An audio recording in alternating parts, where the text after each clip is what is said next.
Matthew 5:1-12. Seeing the multitudes, he went up unto the mountain. When he had sat down, his disciples came to him. He opened his mouth and taught them, saying, Blessed are the poor in spirit, for theirs is the kingdom of heaven. Blessed are those who mourn, for they shall be comforted. Blessed are the gentle, for they shall inherit the earth. Blessed are those who hunger and thirst after righteousness, for they shall be filled. Blessed are the merciful, for they shall obtain mercy. Blessed are the pure in heart, for they shall see God. Blessed are the peacemakers, for they shall be called children of God. Blessed are those who have been persecuted for righteousness' sake, for theirs is the kingdom of heaven. Blessed are you when people reproach you, persecute you, and say all kinds of evil against you falsely for my sake. Rejoice and be exceedingly glad, for great is your reward in heaven. For that is how they persecuted the prophets who were before you. These 3 chapters which begin with these verses deserve the special attention of all readers of the Bible. They contain what is commonly called the Sermon on the Mount. Every word of the Lord Jesus ought to be most precious to professing Christians. It is the voice of the chief shepherd. It is the charge of the great bishop and head of the church. It is the Master speaking. It is the word of him who spoke as never man spoke, and by whom we shall all be judged at the last day. Would we know what kind of people Christians ought to be? Would we know the character at which Christians ought to aim? Would we know the outward walk and inward habit of mind which become a follower of Jesus? Then let us often study the Sermon on the Mount. Let us often ponder each sentence and prove ourselves by it. Not least, let us often consider who they are that are called blessed at the beginning of the sermon. Those whom the great high priest blesses are blessed indeed. The Lord Jesus calls those blessed who are poor in spirit. He means the humble and lowly-minded and self-abased. He means those who are deeply convinced of their own sinfulness in God's sight. These are they who are not wise in their own eyes and holy in their own sight. They are not rich and increased with goods. They do not imagine that they need nothing. They regard themselves as wretched and miserable and poor and blind and naked. Blessed are all such. Humility is the very first letter in the alphabet of Christianity. We must begin low if we would build high. The Lord Jesus calls those blessed who mourn. He means those who sorrow for sin and grieve daily over their own shortcomings.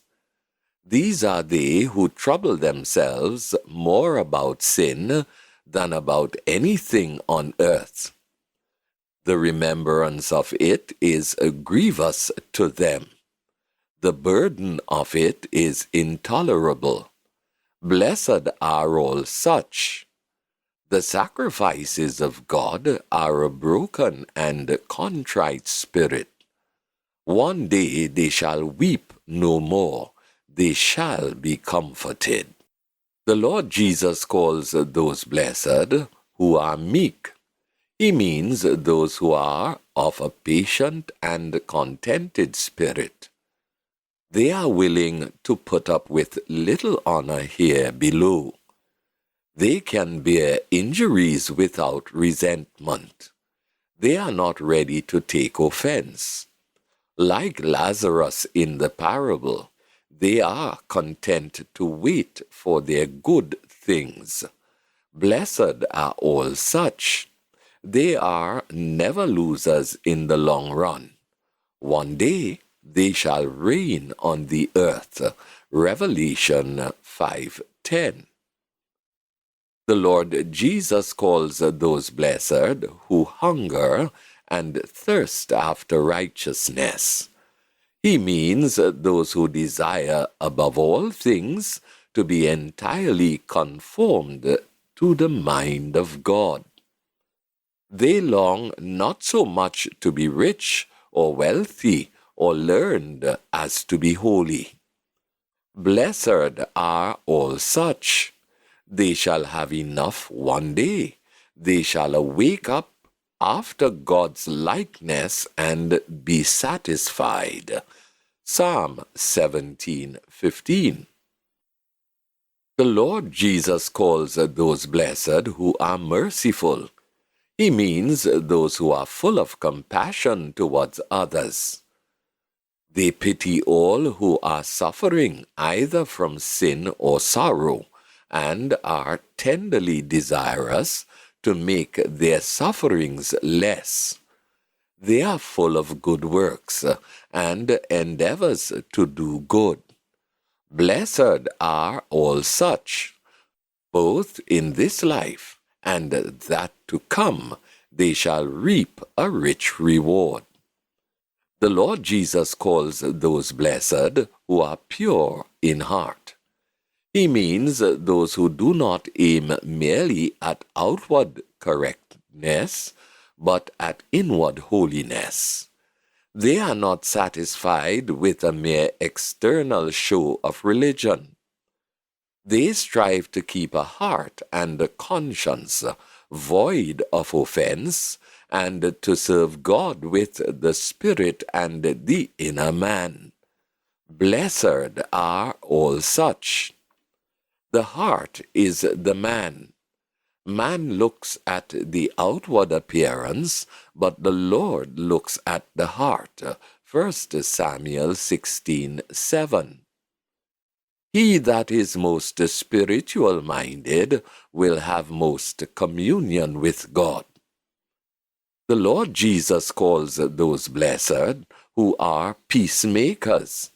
He means those who use all their influence to promote peace and charity on earth, in private and in public, at home and abroad. He means those who strive to make all men love one another by teaching that gospel which says, love is the fulfilling of the law. Blessed are all such. They are doing the very work which the Son of God began when he came to earth the first time, and which he will finish when he returns the second time. Lastly, the Lord Jesus calls those blessed who are persecuted for righteousness' sake. He means those who are laughed at, mocked, despised, and ill-used because they endeavor to live as true Christians. Blessed are all such. They drink of the same cup which their master drank. They are now confessing him before men, and he will confess them before his Father and the angels at the last day. Great is their reward. Such are the 8 foundation stones which the Lord lays down at the beginning of the Sermon on the Mount. 8 great testing truths are placed before us. May we mark well each one of them and learn wisdom. Let us learn how entirely contrary are the principles of Christ to the principles of the world. It is vain to deny it. They are almost diametrically opposed. The very characters which the Lord Jesus praises, the world despises.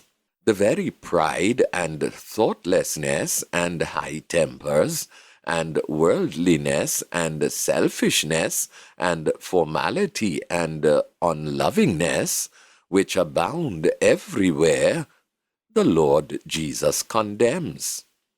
Let us learn how unhappily different is the teaching of Christ from the practice of many professing Christians.